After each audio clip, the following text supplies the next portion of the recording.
much. Now that we are live, even better. No, tell me about it. Honestly, every time, whether it's Facebook, Zoom, there's always a problem with live. There was always a glitch with this. Always a glitch. Always a glitch. Always a glitch. How are you anyway? We live in a very glitchy society. Yes, I'm really Unfortunately, we do. I'm really loving your Christmas decorations there at the back. That's absolutely. really I gotta thank my sister-in-law for that. Oh, bless. She loves Christmas, so she came in the house. It was mid-November, Yeah. and she was like, "Oh, we are so close to Christmas. Like we have 1 month and a half." And she came in, and with my brother and my sister-in-law, they spent the day decorating my house. So I came back, and I was like, "Merry Christmas!" It's the 15th of November. Great. Oh my God, that's a bit random, isn't it? Just like I wish my sisters would do that. Just come in and it is. Anyway, I'm going to quickly introduce you. Let's get this mic a little bit further away because it's in my face a little bit. I'm going to quickly introduce you. Yes. We're live anyway on Facebook. There's a slight delay because we're using Zoom and then into Facebook. But the quality's good. You look really, the video quality looks really good. Yeah, obviously. You look really good, Simone. Yeah, of course. Thank you. So welcome everybody to Mic Drops Up Close. We've got an amazing friend and brilliant entrepreneur, Simone Benintuelzi. I can't say it. Benintuelzi. You're saying Italian word. How the hell do you say it properly? Vincenzi. Say it again. Vincenzi. Vincenzi. Yeah, you see. Vincenzi. You know, I mean, I'll probably say Vincenzi or something like that. You know, I knew it was wrong when I was trying to throw it out of my bloody mouth. So welcome to Mic Drops. It's really great to have you on. Thank you. You are a fantastic guy and a brilliant friend, and everything you do is pretty much amazing. Everything you touch turns to gold, quite frankly. And I seem to think, yeah, it does. And it's really a pleasure of mine to be, your friend. And we connected a couple of years back through another friend as well, Des. And I've attended your sessions and your trainings and so on, and it's fantastic. I highly thank you. I really appreciate it. Them. Recently, you just came off a massive UK debut with an event with Dr. Dimartini, with Will Paulston as well, another great guy. And you were speaking as well. So how did that go? It went absolutely amazing. Oh my God, what an event! Don't make me jealous. I planned to go and everything. I thought you were coming actually. I was supposed to come, but obviously, unfortunately, in my life, there's a constant things. I mean, I've got my own event coming on this Saturday. I'm doing on the Black Friday. I did an event I'd normally probably charge about £900.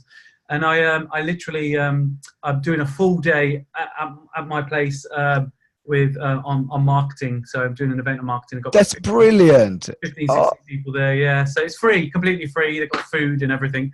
So I'll be showing them everything I know, pretty much. And I'm excited. I'm looking forward to hear more after it's done. Busy. But yeah, I really wanted to get you on the show for quite a while because obviously what you've done and where you've come from, and this show's obviously about interviewing entrepreneurs and getting up close with them. And I really got a lot of respect for you and where you've come from and where you began. So if you'd like to explain to the audience, a bit of your story and how you began. And we'll go into what you're doing now because you're doing some amazing stuff. Yeah. But this is up close. We like to get to the nitty gritty how you began, because a lot of people see people where they're at a certain stage in their career and they've already kind of either made it or they're doing quite well and they don't know the person before. And I know that you come from humble beginnings as well, and you literally worked your ass off and you tried many times with your business. And now it's successful and it's paid off. But, we both know it's not a simple, easy road forward. No, it's not. No, it's not. It was not at all. My background was in the catering industry. That was my very first job that I had. And I started working in restaurant when I was 14 because my parents split up because my father used to drink a bit too much. And my mom said, enough, going out of the house now. Yeah. So my father went into rehab for about 6 months during that time, and suddenly there was no more money in the house. And Yeah. before I couldn't complain about anything. I had a great childhood. I mean, we weren't rich, but I had nothing missing. No, I wanted my PlayStation. I had my PlayStation. I wanted my PlayStation games. I got a PlayStation game. I wanted a scooter. I had a scooter. So mm, I was very lucky, very lucky. But then suddenly it's like, oh, okay, we cannot go out for dinner anymore. What's that about? And I saw my mom struggling so much just to, keep her head above the water. And I said, okay, let me go and get a job. Yeah. And I found a summer job first as a waiter. And for the first time in my life, I found something that I absolutely loved. I was like, oh my God, this is the most amazing thing in the world. Because when I was at school, old teacher was telling me, Simone, you have to shut up. Don't talk to anyone. And I was spending more time outside the classroom than inside the classroom. It was a nightmare at school. Yeah. But when I was starting working as a waiter, I was getting paid to talk to people. It was the most amazing thing in the world. I love it. And so I put so much work into it because I found something that I loved. So I worked for it. And I became really curious about how the catering industry was working. Yeah. I became really curious about a different way of serving meals. I became really curious about how to serve people in the best way. Yeah. How could I explain the menu in a way that someone that wanted to come in and spend maybe 10 euros to get a pizza and a Coca-Cola, they would come out eating the steak and getting a bottle of wine. Yeah. And I had great mentors that helped me out in this journey. And I worked really hard. And at the age of 19, I became the youngest Michelin star restaurant manager in Europe. Wow. I was managing already Michelin star restaurant. It's not easy, is it? No, it's not. It's not easy. But for me, it was easy. Yeah. That's the thing. I think that when you are doing something that you absolutely love and you put the work in, Yeah. I gotta say, it wasn't easy from the outside. Because the outside people were seeing that I wasn't going to any birthday party. I was working every weekend and every evening, and I was going to school during the day. Yeah. So on the outside, it wasn't easy. But for me, it was easy because I loved it.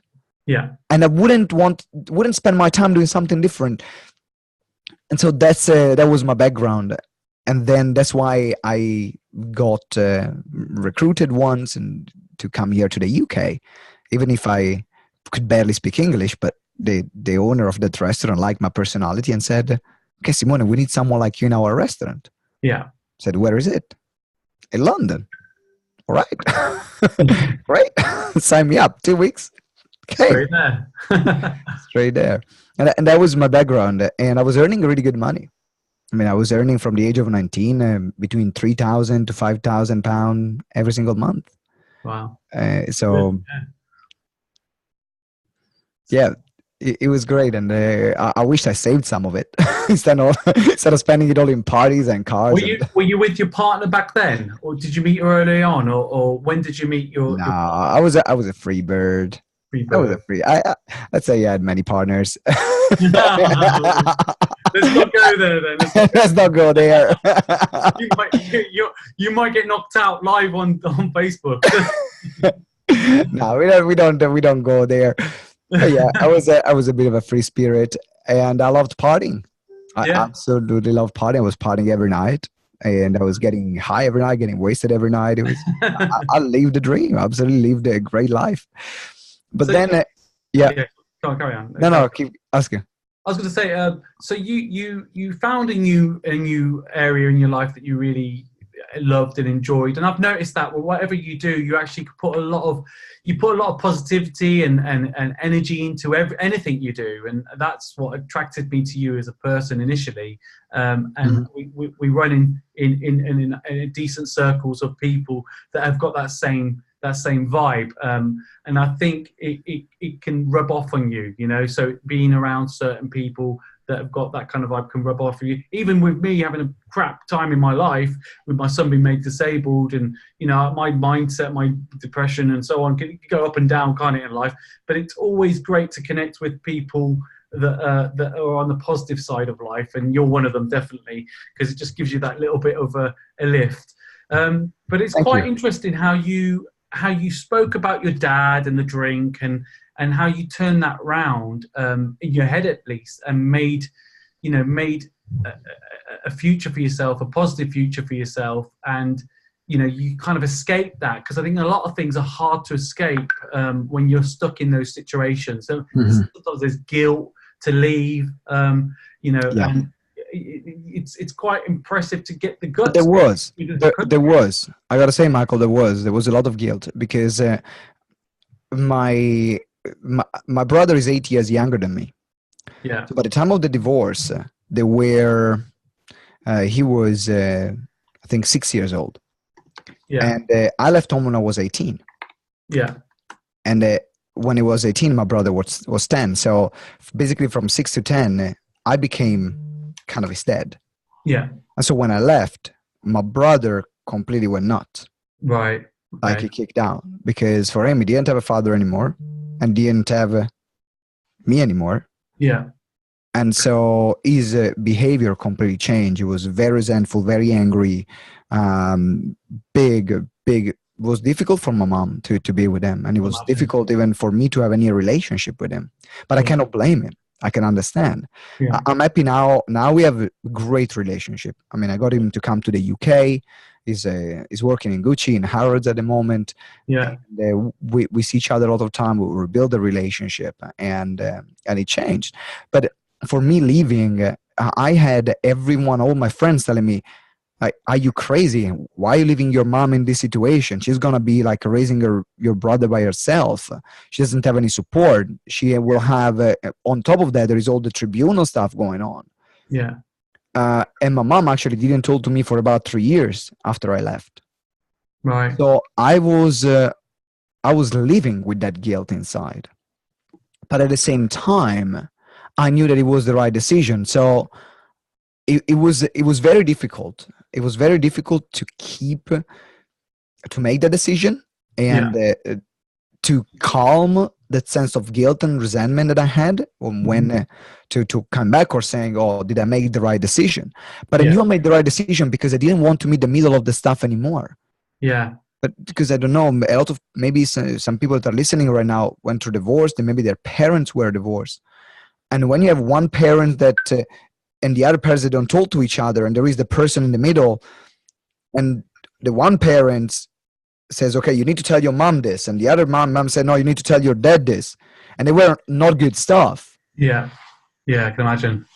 I didn't want to be in that there anymore. Yeah, I understood why they were doing it, but I was saying, you know what, mom, then this is your problem, it's not my problem. yeah. I could totally get that. Absolutely. Yeah.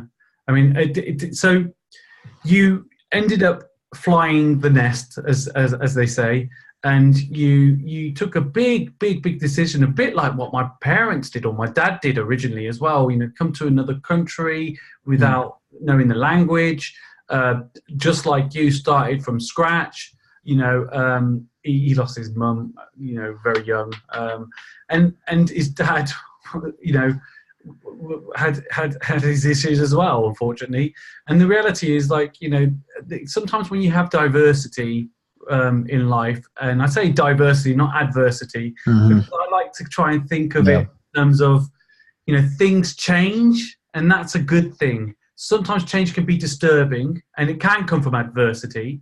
But I think change can be a really good, um, step up to get to somewhere you wouldn't normally comfortably feel to actually even attempt. Yes. And I found that when my son was made disabled, that I would never attempt to do the certain things that I've done in my life, and the investments I've made in property and marketing, and doing, actually spending money on education again, was something I would never have dreamt of doing. But I've Mm. learned that it's really important to invest in yourself, and literally take action but also take wise action and invest with the Yes. right people as well. Yeah, absolutely. Yeah, definitely. I mean, and we've both gone down that same road, haven't we? And I'd say it's both paid off for both of us, definitely. And you're even going further and do some great events yourself with GTEx, which is a brilliant event. I loved it. I mean, I just wish I lived right there in London, and I'll be there every day. I really would. Thanks. So, I know I really, really would. And we met some really fantastic friends, and we're still good Yeah. friends with a lot of people from the group and so on. So you can tell us a little bit about where you are now, what you've done, because you've done a hell of a lot of stuff. I mean, you just surprised me. It's like, by the way, I'm just going live with Frank Kern in about. I'm like, what? Frank Kern? And if anyone doesn't know, Frank is like my idol, like a marketing idol. He is a legend in marketing. And then you've done some really high level interviews. I mean, I've done a couple of myself, but you've done some really top level interviews, which are really impressive. So, like, Thank you. Firstly, I'd like to say is how the hell do you get them? Secondly, obviously it's your personality. Secondly, I mean, how do you find yourself and how you've grown over the last, I'd say, couple of years? Because whether you see it yourself, you're grown to a level, I'd say, equal to some of the people you were actually even interviewing. Maybe you don't even see it yourself, because a lot of times when you're in it, you don't feel it or see it yourself. But I think it's important to realise that, I mean, I see you as someone who's really up there, and I've got a lot of respect for you. Thank you. You know, it's not just because we're friends. I genuinely mean it. I've got a lot of respect for you. I think what you do is brilliant. I think the way you get things done is takes a lot of tenacity. It takes a lot of keeping at it, and you manage to do it, and you're non-stop. You're just non-stop, and literally I think that's the key. I think everyone I seem to know that's doing extremely well doesn't stop. A lot of people in the industry that we both know are constantly working, and people think you just get there. It's just like magic. You just I think this is you exactly made the point when you said how did you build yourself and how you maintain yourself. Well, it's non-stop. It's going, because there are moments, in particular in the building phase of a business or a personal brand, that you just need to be out there consistently. Consistently, and people keep seeing you, keep seeing you, and the more people keep seeing you, then the more your audience grows, the more your influence grows, the more lives you change. And it's a consistent work of being interviewed or getting on stage and speaking, and it doesn't matter if there is one person, 5 people, 10 people, 1,000 people. I don't care, I'm there. And then you arrive to the point when you reach a tipping point, and then the amount of content, the presence that you have put for years, then starts working for you. That's it. I think you hit the nail on the head there. It takes time, and a lot of people seem to think over a month or two they can suddenly just make it, and the reality it takes time, and it really upsets me when I see people kind of like thinking that they can, and the reality is it's not that straightforward. You've got to really, really, really forge forward in this industry, and you're a natural at speaking as well, which is a great talent to be. I've got some good friends that are in the same field. You say I'm a natural at speaking. I'd say you're natural speaking. Well, you see the results of 1,000 events done in the past 5 years, and you are seeing the results of thousands of videos that I've shot in the past 5 years. If you see my very first talk, or if you see my very first video, you wouldn't say I'm a natural at speaking, because people couldn't really understand what I was talking about. My Italian accent was so strong and my vocabulary was so limited that people could not even understand what I was talking about. But it just amazes me though, because like you just don't give a shit. No, I don't. I don't, because if I want something, I go and get it. Yeah, and I love that. I don't care how long it takes. Like, there is something that I have. I've got patience. I mean, I don't have patience. Let's put it this way. I don't have patience because I'm very restless.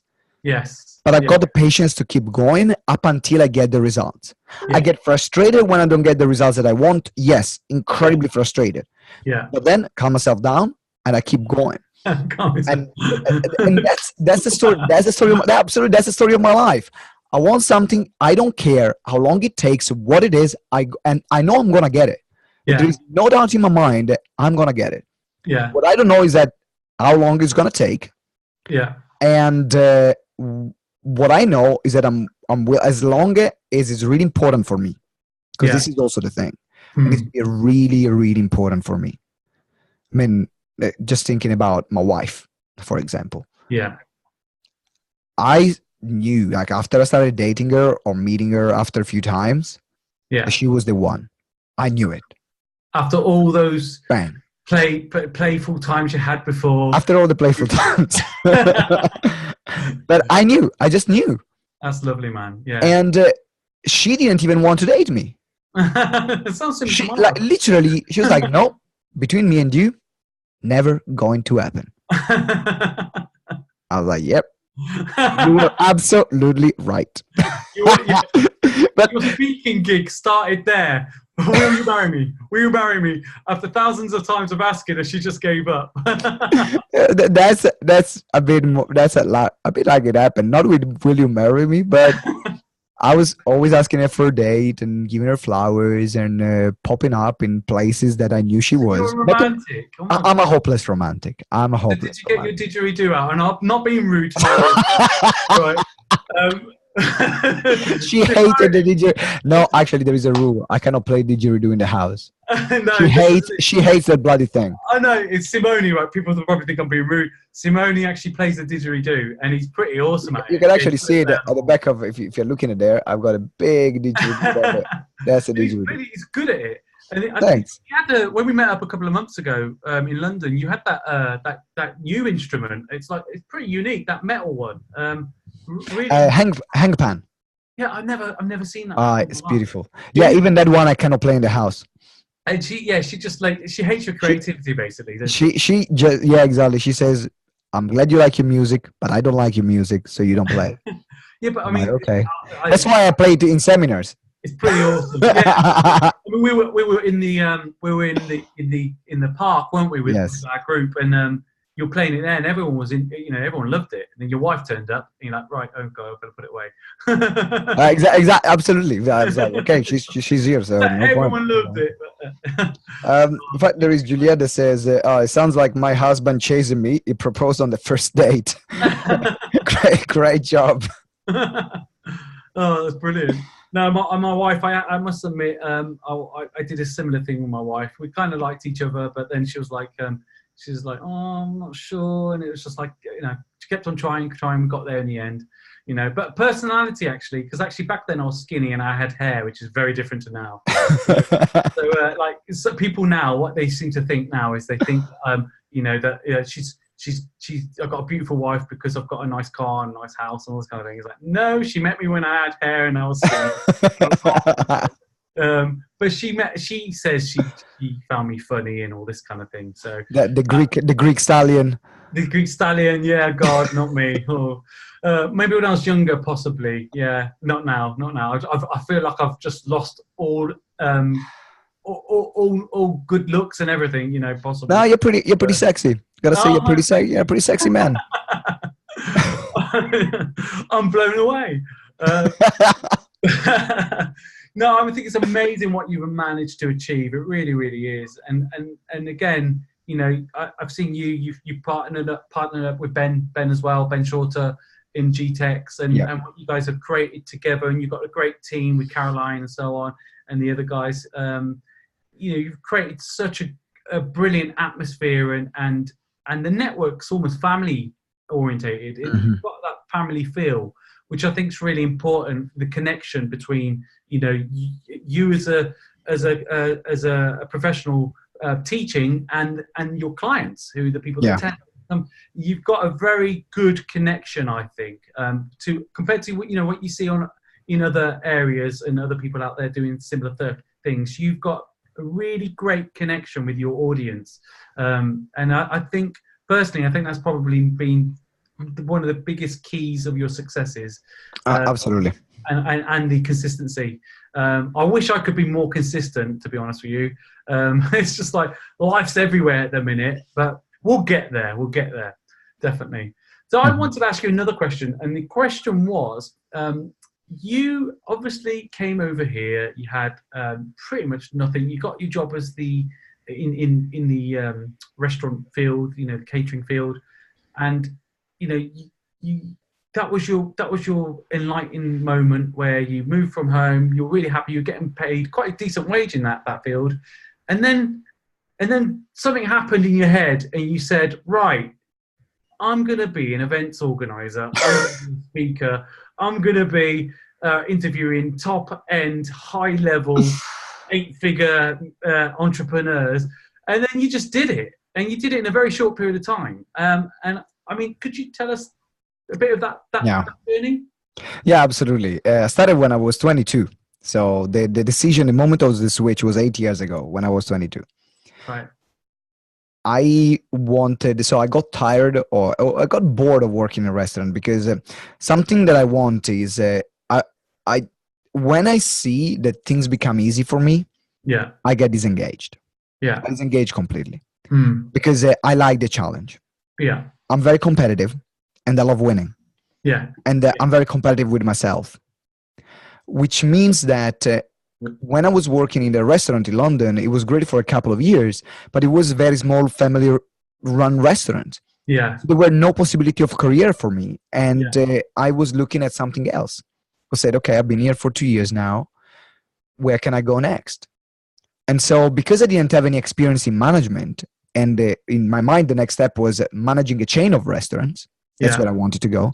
But I had no diploma. I mean, I had a scientific study diploma. I had no degree. It was just literally working on the field. Yeah. I said, well, I need to upgrade my skills.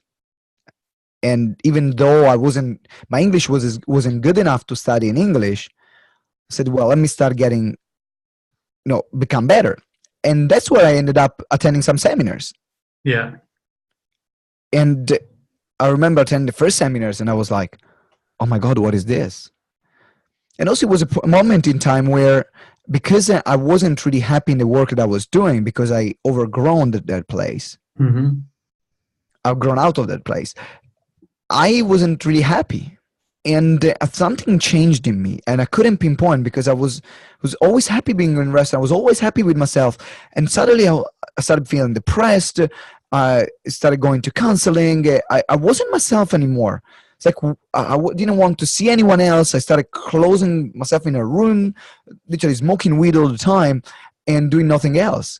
Mm-hmm. I was like, that's not Simone. That's not me. And I wanted to find what changed. Yeah. So that's how I got into psychology and the world of personal development. Mm-hmm. And when I stepped into the word, it was like, boom, You just knew it. I got hit. And it became an obsession.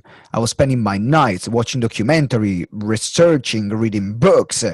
And I hated learning and studying up until that point. Yeah. That was the first time, and I was like, oh my God, I love studying and I love learning and I love reading. Even if it takes me 5 minutes to read one page of a book, I love it. Yeah. And I said, okay, how do I do that? How do I become that person on the stage? And that's where I looked at coaching and found it really interesting and really attractive. Also because when I attempted university, and when I went to uni, I studied philosophy. Yeah. I mean, studied. I attended for a while some philosophy classes while partying like hell.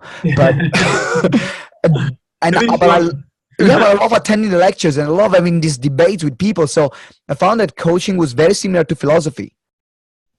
So that's why I said, you know what, let me see and get this diploma in coaching for me. Yeah. And I got a diploma in life coaching and youth coaching. And then someone that I met on a diploma worked for an organization that was working with young people. Yeah. And so they made a connection. And that's where I got my first gig as a coach in the youth summer camp called the NCS, the National Citizen Service. Great project. I absolutely love it on a national level, funded by the government. absolutely loved it. And the more I was getting into coaching and mentoring for young people, the more I was attending seminars, then I was like, oh, I would love to become a speaker now. Yeah. But I didn't know what to speak about. And now you can't stop. Now I can't stop. Which is what you said earlier. I love Can't it. stop. So it's amazing how you've got that drive and you found your core, because I think that's what it is. It's finding your true self, and you obviously already had that spirit within you. It was just waiting for a way to get out, and you found it. You found your purpose. And they say that when you've got something that you really enjoy doing, and you've got that true purpose within you, that's where success can come, especially if it's channeled through a niche. Yes. And your niche is, I'd say first and foremost, you do a lot of things, but I'd say first and foremost, your niche is pretty much speaking, isn't it? First and foremost. Yeah. Although you've got other areas that you teach, how to do events and stuff like that as well. You do a lot of, there's so many areas that you do within GTEx. We'd be here forever going through it. Yeah, but the niche, you're right. The niche of my part, because GTEx is an umbrella company.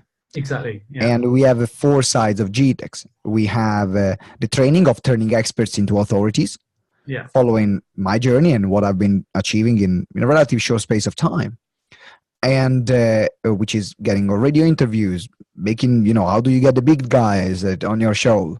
How do you get to speak in front of thousands of people? How do you make sales from events? All these kind of things. Yeah. We teach to our clients. But also we have a digital marketing agency, in particular for people that want to build the funnels and want to build the automation. And now they have their business model sorted with us.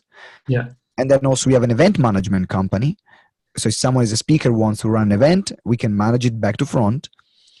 And also we have another side, completely different, which is a sales training for recruitment agencies. And that's where Ben comes in. And Ben is in charge of that side of the business. Yeah, Ben's a great guy, isn't he? He's absolutely amazing, and he's a sales genius. Genius, absolutely. He's online. I think he's commented before. I'm not tracking completely all the comments, but I think he's written in here somewhere. But yeah, Ben's a great guy. He really is. But yeah, I mean, as you know, I build funnels and stuff like that, and websites, and a lot of people think it's just a straightforward, like you just drag drop blah blah blah. There's a lot more to it, and as you know, in an agency, there's a lot more to it. And I think when you've got the right team around you, which is what you've got, that's when magic really happens. And Ben is definitely, he's got the personality where most people, I think, would get on with him. He's just such a great guy. And again, it comes down to what we were talking about, where people connect. And I like to think that, we all connect because we've got things that we like about each other. And the people that don't connect, this doesn't matter, does it? I always say that to people when I'm talking to them about, when you're promoting your business. There'll be people that won't like your story or what you're about, look or something, and there'll be people that will connect with you. And you shouldn't care about those people. I used to care. I used to be bothered about what people thought of me. Like now, I'm just past it, because at the end of the day, I am me. I know I'm a decent guy. I'm not a bad guy. So that's all I can do, and I'm happy and proud to be that way. Absolutely. There will always be people that judge you, and I think Ben will probably testify to that. When he's been on TV as well at some point, and he had quite a few people judging him, wrongly so, as far as I'm concerned. But the point is, he was a great guy, and he's achieved so many great things. So great person to have in the network, definitely. And his son's a great guy as well, definitely.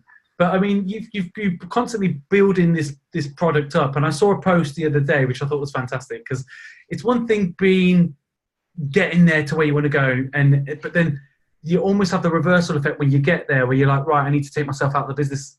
I've done that. I'm constantly working. My goal is now, how do I take myself out of the business? And what you've done is quite interesting, because you've got your brand name. But you created a separate brand, which is GTEx, and a few, like you say, it's an umbrella term. Yes. And an umbrella company, sorry. And you managed the other day, I saw a post say, I've got the team in place. and this is what I plan to do. So you're doing the steps that you're supposed to do. You've grown yourself, you've grown your brand, you've grown your business, and then you had a post where you're playing basketball, which is one of your loves. Yeah. And so you could do that whilst the business was running. And a lot of people, entrepreneurs, get to a point where they build their brand so high, they can't escape it. They're trapped within it. Yeah, I agree with you. There is a strategy behind that because so before we were only growing the GTEx brand. So it was not about me. It was about GTEx. Yeah. Now, now we changed the direction because we realized it was easier to grow GTEx by focusing on my personal brand and get people to know, because people will connect immediately with me. That's one of my, everyone's strength. Yeah. My personality is attractive. Yeah. And I know that. I've got a lot of other weaknesses, but in terms of speaking and personality and become likable, that's one of my strengths. So I got to play on that. So I can grow the business in that way. But at the same time, as you said, I didn't want to be trapped. And also, we want to create a business that will live after I'm gone. Yeah. And so we need to find a way to grow the personal brand and use the personal brand to grow the business brand. And then when the personal brand, the business thread are big enough, then I'm going to start slowly removing also my image from that. So that's the 20, 30 years plan that we have. But at the moment, it's really interesting because this year, it was the first year that we started running events without me being there. Yeah. And I think we did more than organized by GTEx, about 90 events. And over these 90 events, about 75 I was there. About 75, 80 I was there. And then we did 10 without me being there. Yeah. It's really fascinating, the period of transition, though, Michael. Yeah, because imagine that being hard. I mean, I struggle with pushing work onto a VA, let alone the whole business. You know what I mean? It's like, I struggle with that. I'm like, so I can imagine that being because. But it was so I got over that point. Before at the beginning, it was really hard also to outsourcing. Now I'm at the point. I'm like, okay, who can you do this? Who can do this? So I'm at the point where I'm loving actually delegating everything. I think about something. I think, okay, who can do this other than myself? Yeah. But it took about 2 years to get to that point. But to be fair to people wanting to get to that stage, it does take. It's a catch-26 chicken or egg, isn't it? You need the money to employ people to do that for you, and yet you need to earn the money to get to that stage. So there's a balancing act where you've got to do a lot yourself. Leverage what you can. That's why the most important thing. I mean, a lot of people fluff about with stuff in business, but most important thing is to generate cash. Yes. Yeah. Like, but you reach 6 figures, the only thing in your mind is generate cash. How many clients I can have? All the rest is fluff. Yes. Yeah. All the rest becomes fluff. Yeah. How can I get myself out there more? How can I be more visible? How can I make money and get clients and help them out and give them incredible results? Yeah. All the rest, fluff. Absolutely. Comes at the second stage, because then you have the cash then to employ people and take it out of that. But during the period of transition is really interesting because also the audience that we have built now has been trained that they go somewhere and they see me. And they will come there because they follow me. So for example, yesterday we had 4 people that came specifically just to see me. And then they left because they say, oh, well, Simone is not here. Then at the event. Brilliant. At the event, absolutely. And in fact, because I went to basketball training, so I went to the event to just make sure, the guys, Caroline, Jeff, and Sephora, they had the banners, everything ready. And then I went back to play basketball, and I came back to collect all the banners and the event material. Yeah. And so during the debrief, they told me what happened. Yeah. But I'm okay with that because now we are training our audience that in some of our events, I'm not going to be there. Yeah, yeah. And it's just a period they got to get used to that when they come to the particular event called Purpose to Abundance, they're not going to see me there. And when they come to the free one-day event, then they're going to see only a couple of hours. And then the rest is going to be run by the team. And that's fair enough because, I mean, you've got to have your time to be you. And if you get overwhelmed and consumed within it, you will not be you and not best serve them either. And you've put a lot of energy over the years anyway to constantly be there. Yeah. We all grow old. Things happen, like you say. You're married now. You need time to play your didgeridoo and all that. So it's really important that you've got your own time as well. But I just like the way you've set that model up. I think you've done it very, very cleverly. I didn't know whether it was intended, planned or not planned. But it sounds like from what you're saying, you had it planned out. Yeah, we worked a lot. Ben is great. So Ben Shorter, which is my business partner, he's great in terms of strategy. Really is. He's a great guy, great in terms of strategy, and we decided to create that business in that way. The business in this way after we tested. So immediately we tested for about 3 years. So it's been for the last 2 years that then we decided to move in this direction. Win the long-term goal. Now that we had 3 years of testing data, we see what's working, what doesn't. We generated a lot of money, a lot of clients. So we had something to base our decision on. Yeah. And I think that at the beginning for any business is a little like, maybe this is going to work. Absolutely, yeah. More than the testing phase. And then you know yourself better, you know your business better, and therefore you can make better decision and longer-term plans. Yeah. Yeah, no, I think it's brilliant what you did and are doing at the moment. And what do you think? Where do you think you want to be? Like, I mean, how old are you now, Simone? If you don't mind me asking. I'm 30. So you're 30 plumbing now. You're 10 years younger than me. That's just scary. It's scary. I feel old. So where do you want to be when you're my age then? I was going to say 10 years from now. That's like. You know what? It sounds interesting, but nowhere different. Really, that's nice. I wouldn't want to do something different. So you're not looking to ever go back to Italy with your wife, or you're just happy where you are. I love to speak. Yeah. I love to speak. I love to change lives. I love to play basketball. I love to entertain. Yeah. And there is going to be, of course, on a family side, I want to have children, spend more time with my wife. That's going to be really important. Yeah. But you need to stop playing that didgeridoo. You might get children, but probably. She's just going to keep holding that one against you. It's like, if you keep playing the didgeridoo, I'm not going to give you kids. She might use it against you. Absolutely. It's going to knock me out on the bed. But yeah, I'm not planning to do. I don't have plans to. I have plans to reduce the amount of speaking engagements I'm doing. That's going to happen from next year. Because I did an average of 200 speaking gigs every single year for the past 5 years. It's been more than 1,000 gigs in 5 years. And I done my groundwork. Yeah. So now I'm going to only to focus on, unless it's already a big opportunity, I'm going to focus the majority of the gigs and reducing on the bigger stages and reduce from 200 a year to 100 a year. Yeah. Yeah, I mean, you're doing a lot. You are doing a lot. I mean, you did a TEDx talk, didn't you? Which, could you tell us the interesting title to that? Your TEDx talk? Yes, it's called Sleeping with Your Clients. What does all that mean? So I get what it's about. I know what it's about. The Sleeping with Your Clients is the story of an experiment that we did. Because yes, it's about connection. We never slept with our clients. Just disclaimer. Before I see someone sending me like a nasty message.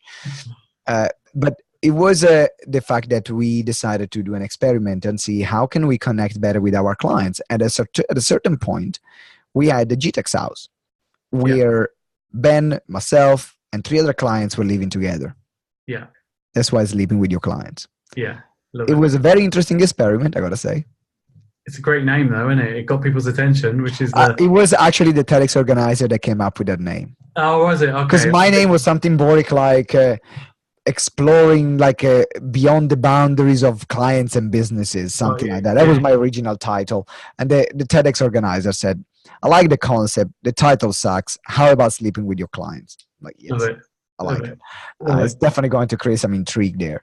It did, definitely. And that's the whole concept. So it was a great experiment. We looked at how you can, what kind of relationship can you create if you actually share the same space with your clients, with your clients, with people that not only care, live with you, but also they work with you. They see the work that you're putting in. I mean, I remember some of our clients, they come back after a night out at 3 o'clock in the morning, and I was there building a landing page. All these kind of things, and we saw the work that they would put in to grow their businesses as well, and to go there. So it was a great experiment. It is all about connection, and I think that's why many people can't really fully fake it. I don't think, because you're either a decent person or you're not. And I think generally most people they can tell in the long term anyway. They can tell, whether people they're true to self or not. I know we've only got a few minutes left, and you've got to get going. But I was going to say to you one last thing. There's two last things actually. What I loved about the last time when we met up, you're like, right, I'm going to do a comedy gig. I'm like, what the fuck? You're speaking, you're doing events. You're training, you're doing this, and he said, right, I'm going to get up and speak to like hundreds of people and do a comedy act. I'm like, okay. And it was absolutely bloody good. And then even more surprising, Caroline, like, she's like a lovely mum-like figure, beautiful soul, says she's going to do it as well, because it was like, I think we got into that together, because right now I'm learning magic, for example. Oh my God. I'm learning magic and mentalism right now, because it's something that as I said, I love entertaining and I love speaking, and the best speaker in the world are entertainers as well, and the highest paid speakers in the world are entertainers as well, because it's all about how can you deliver a concept in a way that is not academic, is not like a lecture. Yes. And the learnings when people have fun is much deeper. So that's why I was exploring stand-up comedy.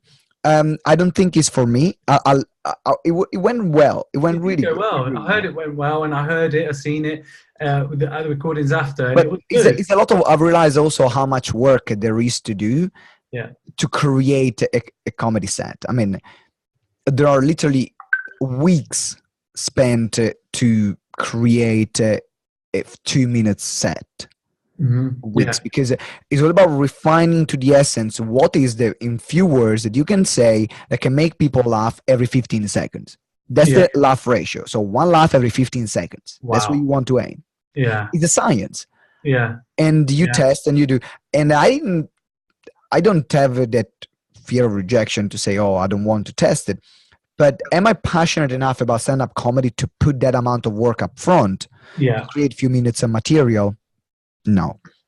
But at least you know. But I have the skill. Exactly. I have the skill, and I know how to create, so I can implement it in the speaking, because I want to become the best speaker I can be. And so I don't want to become the best comedian in the world. It's different. But having comedy skill helps. Like having magic skills helps, but I don't want to become the best magician in the world. Absolutely. I mean, I'm very similar. I just like to just constantly learn, and it's, I'll go through one challenge with property investing, for instance. I'll lose my hair on that, and then I'll go into another challenge, and I'll go into just constantly can't help myself, and it's stressful getting these things, but it's the buzz as well, isn't it? It's a bit of a challenge. It's the buzz. But I'm going to say bye for now, because it's time. I know you've got to get going. I want to thank you ever so much. And just throw out a name. Who would you recommend on the next interview on Mic Drops from your network of people? Who would you reckon would suit a podcast like this? Oh, absolutely. Get Ben Chai.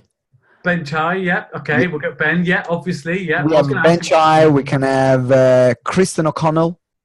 Great person. Oh, she's lovely. Yes, she's lovely, Kristen. Or as well. She told me loads. I only wanted one, but Suze McLean Pont. Okay. Yes. Amazing. I connect you with her, so I'll send you some recommendation about these three people definitely, and also my business partner Ben Shorter. I was going Why to say not? Ben as well. It'd be good to get him on as well because he's come from a different angle in life as Oh well. yeah, it's And as well very, as being a very great, different. yeah, brilliant. But I want to say thank you for coming to Mic Drop, Simone. You're a legend. You're a very, very, very inspirational guy. I Thank you. love seeing and watching and following you. And just keep it up, man. And I'll be down in London probably in the next week or two. But I'll have to just pop by whatever event you're doing. We have our Christmas dinner on the 8th of this Saturday if you want to come. On the 8th is when I'm doing the training. Okay, don't come then. What time is the All the best for the training. Yeah, what time is it? What time is it? I might have. 8 o'clock. Well, 6:30, 6:37, 7 o'clock actually. Could I give you a last minute call on that? Give me a last minute call. All right. If I could do that because I got training till probably about 5, 6. I've got to say hi to my wife at least once in a day, and then I could potentially. All right, perfect. Let me know. All right, man. Thanks again. You take care. You're welcome. Look after See you, yourself. buddy. Bye. Cheers, mate. Thank you, everybody, for tuning into Mic Drops. Really appreciate it. And massive thank you to Simone. He really is a great guy and someone I'm proud to say he's a friend. Thank you for tuning in and for putting up with the technical crap we had at the beginning. Unfortunately, these things constantly happen. But we'll see you all soon. Take care. All the best. Bye-bye.